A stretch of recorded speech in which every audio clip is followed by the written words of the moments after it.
hari Jumat ini, yang pertama kita bisa lihat di tanggal 1 udah kenaikan 1,5%, kemudian hari kedua 0,33%, ketiga 0,28%, lalu di hari keempat ada koreksi yang cukup dalam minus 1,35%,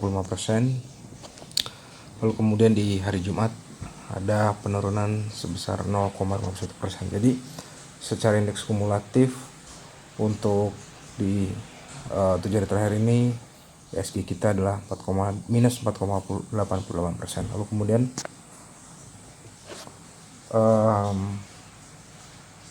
sentimen apa yang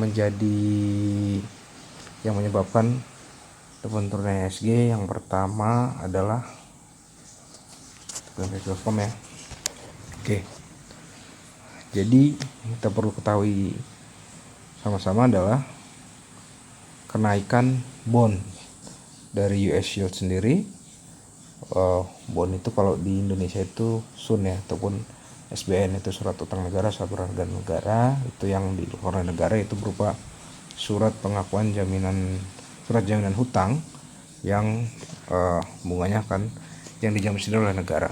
Nah, sebagaimana kita tahu, setelah kenaikan Presiden Joe Biden ini rencana akan digelontorkan stimulus di Amerika. Jadi untuk melakukan pembiayaan tersebut, untuk bisa melakukan pembiayaan kurang lebih sekitar 6 triliun US dollar. Jadi negara menerbitkan bond, menerbitkan surat berharga negara, itu kemudian yang dibeli baik itu oleh bank sentral maupun oleh fund manager besar. Kemudian dananya itu yang akan diteruskan untuk bisa dijadikan stimulus bagi warga di Amerika. Oke, nah kemudian kenapa US bond ini bisa terbang tinggi? Kita lihat dulu dari yang US bond yang periode waktu yang per 10 tahunnya. Nah, di sini kita lihat bahkan kalau saya tidak salah itu kemarin sempat menguat sampai 12% ya. Jadi otomatis saya bilangnya para big player ya, ataupun big money, baik itu bank sentral dan lembaga-lembaga pembiayaan finance crowd yang di Amerika, itu tentunya mereka harus mengalihkan portofolio mereka ke bond ini, dikarenakan secara likuiditas ini jauh lebih menjamin daripada untuk ditransaksikan ataupun diinvestasikan ke dalam bursa saham. Karena kita tahu dalam bursa saham itu adalah high risk high return. Nah, dari adanya kenaikan bond ini, dari US bond ini yang per 2 tahun ya.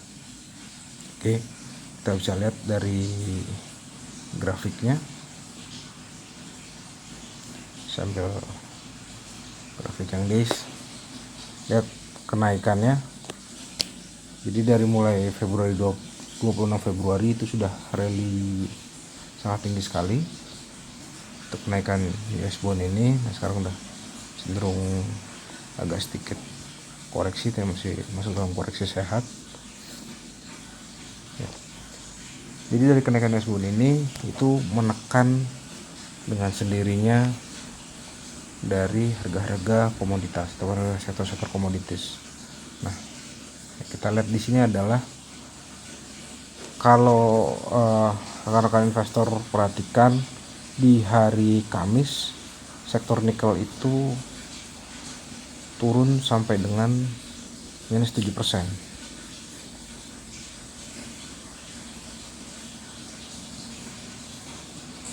Ya, kita lihat untuk sektor nikel itu minus 7%. Itu di transaksi yang kemarin. Dari transaksi kemarin itu mengakibatkan sentimen pasar sebagaimana kita tahu saat ini adalah penggerak pasar yang terutama itu adalah dari sektor nikel itu sendiri, karena banyaknya harapan dan juga sentimen pasar yang akan dan beranggapan bahwa ke depan ini semuanya akan dilakukan dengan metode yang serba listrik. Nah, sedangkan kita tahu listrik sendiri menggunakan baterai dan bahan baku untuk batu sendiri itu adalah dari logam nikel, sehingga harga nikel sendiri pun sebenarnya ini sudah rally panjang ya, dia sudah uptrend terus dari mulai bulan, kita lihat dari mulai bulan September sampai Oktober, November, bahkan di Desember ini kenaikannya luar biasa. Masih rally lagi di Januari, di Februari, dan kemudian ini lagi di Maret. Oke. Nah, untuk saat ini sendiri untuk waktu transaksi nikel ya di pasar global itu masih berjalan. Jadi kalau kita lihat, nah untuk komoditas nikel sendiri untuk per tadi siang itu baru di angka sekitar 1,60%, tapi kita lihat di sini ini adalah harus sudah di angka 3% lebih ya, saat ini 11% lebih. Begitu juga komoditas-komoditas yang lain yang sebelumnya tertekan dalam seperti koper, kemudian juga oil, minyak, gas, platinum, palladium, dan aluminium. Sedangkan untuk emas sendiri, emas saat ini posisi sedang melemah ya di 0,39%, tapi kita nanti akan lihat bagaimana closingnya. Nah, lalu kita lihat dari regional. Nah, regional sendiri dari Wall Street, Dow Jones, S&P 500, Nasdaq mengalami masih penguatan tipis ya saat ini ya di level 0,67, 0,47 dan juga 0,08%. Oke, harapan kita dari katalis ini bisa menjadi sinyal pullback ataupun perlawanan dari IHSG kita sendiri agar di hari Senin nanti itu dapat kembali menguat. Nah, lalu kemudian saya review sedikit nih, saya ambil dari data saham Indonesia ya. Jadi pasar saham itu adalah market, kalau saya ngambil dari kalimatnya yang sering dikatakan Pak Juliardi, itu adalah pasar saham adalah sebenarnya market harapan.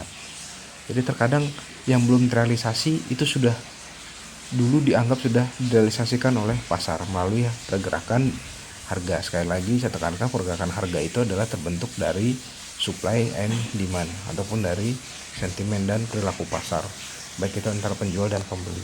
Oke, kalau kita lihat di hari ini, di closing hari ini untuk top foreign net buy value ya, jadi saham-saham apa saja yang diborong oleh asing hari ini, terutama BBCA, NKP, BBRI, Tekim, BBTN, Harum, Asestins, dan seterusnya.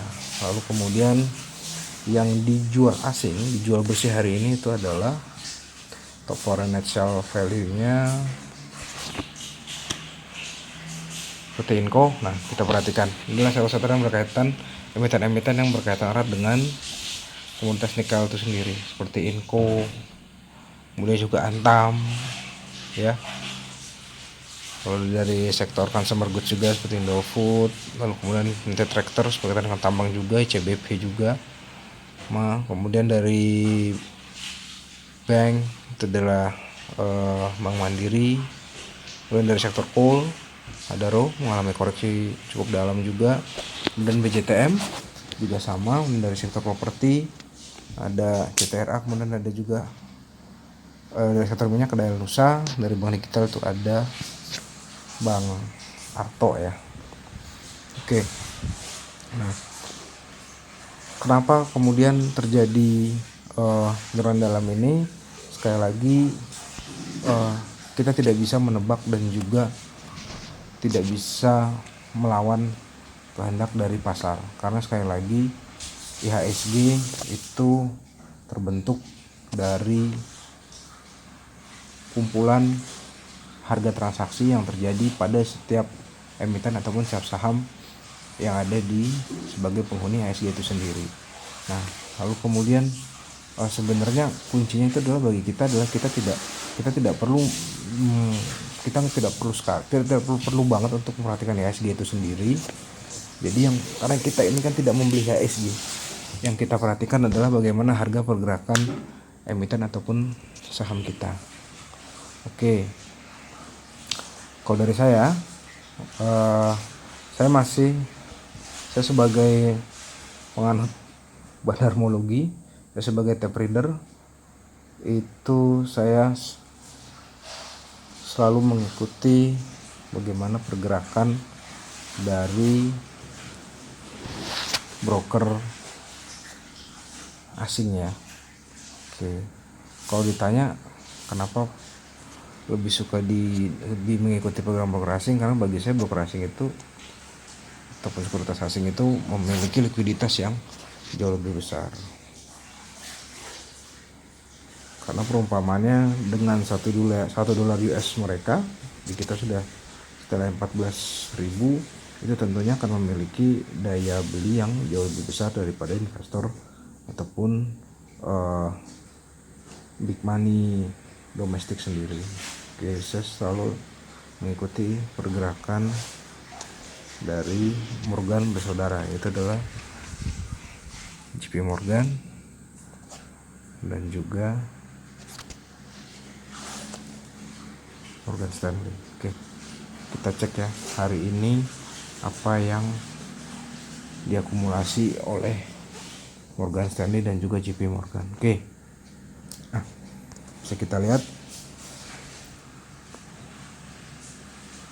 Jadi yang diakumulasi itu adalah yang pertama adalah saham Bank Rakyat Indonesia BBRI, itu melakukan pembelian total 111,39 miliar, lalu melakukan penjualan di saham ini 54,15 miliar, kemudian net pembelian bersihnya adalah 57 miliar. Ini di yang tengahnya adalah volume ataupun jumlah lotnya ya, volume pembeliannya. Lalu kemudian di NKP Dasket, Pulp and Paper, Tins, Akra sektor minyak, Harum sektor pertambangan, lain-lain. Kita bisa lihat. Ini bisa kalian akses ya di aplikasi Data Indonesia untuk bagi yang member premium. Lalu kemudian kita lihat apa yang didistribusi ataupun apa yang dilepas di hari ini dari kedua Morgan Brother ini. Yang pertama adalah BCA Telkom ya. BCA dilepas begitu besar ya, kurang lebih 101M. Telkom, Inco juga 3M. Itulah makanya kenapa Inco di ARB ya. Kemudian Unit Tractor, SMGR, BBNI, Antam naik.